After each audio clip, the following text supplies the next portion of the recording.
Hey guys, welcome to aviation lover 007। Internet पर बहुत सारी अफवाह फैली हुई है कि क्या एक एयरक्राफ्ट माउंट एवरेस्ट, हिमालय या फिर तिब्बत के ऊपर से क्या फ्लाई कर सकता है या नहीं। तो आपका जवाब मिलेगा नहीं, प्लेन इन माउंटेन्स के ऊपर से फ्लाई नहीं कर सकता। मुझे भी ये बार बार डाउट आ रहा था।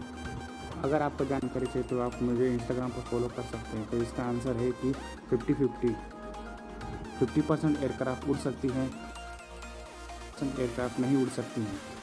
Most of the plane Mount Everest के ऊपर से फ्लाई कर सकती हैं, लेकिन कुछ ऐसी एयरक्राफ्ट है जो माउंट एवरेस्ट के ऊपर से फ्लाई नहीं कर सकती, और यही सच है। तो आज की इस वीडियो में हम डिस्कस करेंगे कि ऐसे कौन कौन सी एयर फ्लाई कर सकती है और नहीं कर सकती हैं।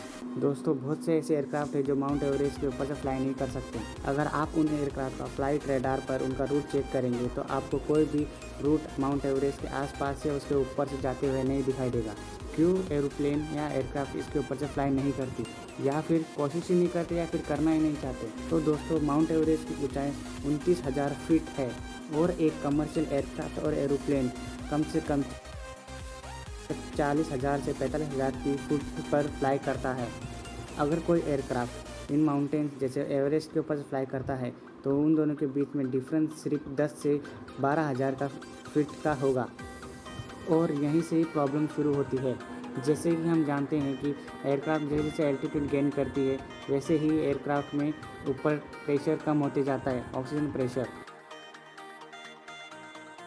यानी कि सांस लेने में पैसेंजर को तकलीफ होती है, या फिर किसी एयरक्राफ्ट में पैसेंजर को सांस लेने में तकलीफ होती है, तो वहाँ ऑटोमेटिक ऑक्सीजन के जो मास है वो नीचे गिर जाते हैं, और वो मास एटलीस्ट 20 मिनट तक ऑक्सीजन सप्लाई करते हैं। तो यहाँ पर एक सवाल आता है कि इतनी ऊंचाई पर 20 मिनट के बाद पायलट एयरक्राफ्ट के साथ क्या करे तो पैसेंजर को फ्रेश एयर मिल पाए। तो पायलट इस समय 20 मिनट के अंदर अंदर एयरक्राफ्ट को 10 से 15,000 फीट की नीचे लेके आएगा, जहाँ पर एयर प्रेशर नॉर्मल होता है, और इतनी एल्टीट्यूड पर पैसेंजर आराम से सांस ले सकते हैं बिना किसी ऑक्सीजन मास्क के। फिर पायलट एटीसी के साथ कांटेक्ट करता है और किसी नज़दीक एयरपोर्ट पर लैंड कर सकता है। अगर ये एरोप्लेन माउंट एवरेस्ट के ऊपर से फ्लाई कर रहा हो और अगर एयरक्राफ्ट का प्रेशर ड्रॉप हो जाए तो पायलट एयरक्राफ्ट को 10 से 15,000 फुट नीचे नहीं ला सकता, क्योंकि खुद माउंट एवरेस्ट की ऊंचाई 29,000 फीट है। तो नीचे जाने का तो कोई सवाल ही नहीं रहता। लेकिन किसी भी एयरक्राफ्ट में डीप्रेशराइज इतनी जल्दी नहीं होता, क्योंकि एयरक्राफ्ट में जो एयर सप्लाई होती है वो दोनों इंजन से होती है, या अगर दोनों इंजन ही फेल हो जाए तो वहाँ पर एक पावर एपीयू लगा रहता है जिसका काम है कि इमरजेंसी में कैबिन में प्रेशर सप्लाई करे।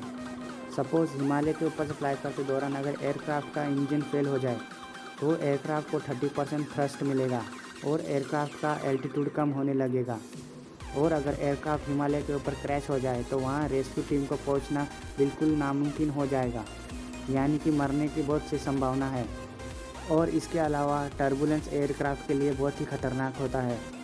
आपने कभी कभी नोटिस किया होगा, जब कोई एयरक्राफ्ट कम हाइट या फिर किसी पहाड़ी के बाद जो गुजरता है तो अचानक प्लेन हिलने लग जाता है। दरअसल ये टर्बुलेंस के कारण होता है। तेज़ हवाएं पहाड़ों से टकराकर और ऊपर की उठकर एरोप्लेन को टर्बुलेंस के लिए आगे बढ़ाती है। ये ऐसा टर्बुलेंस पहाड़ों की वजह से नहीं, अगर सपोज़ कीजिए आप ऊपर एकदम हाइट पे ट्रैवल कर रहे हैं और अचानक कहीं तूफ़ान आ जाए तो उससे भी टर्बुलेंस होने की संभावना होती है। और एयरलाइन कोई भी खतरा नहीं उठाना चाहती है, और पैसेंजर की सेहत के साथ और उनकी लाइफ के साथ। इसीलिए कोई भी एयरक्राफ्ट माउंट एवरेस्ट के ऊपर से फ्लाई नहीं करते।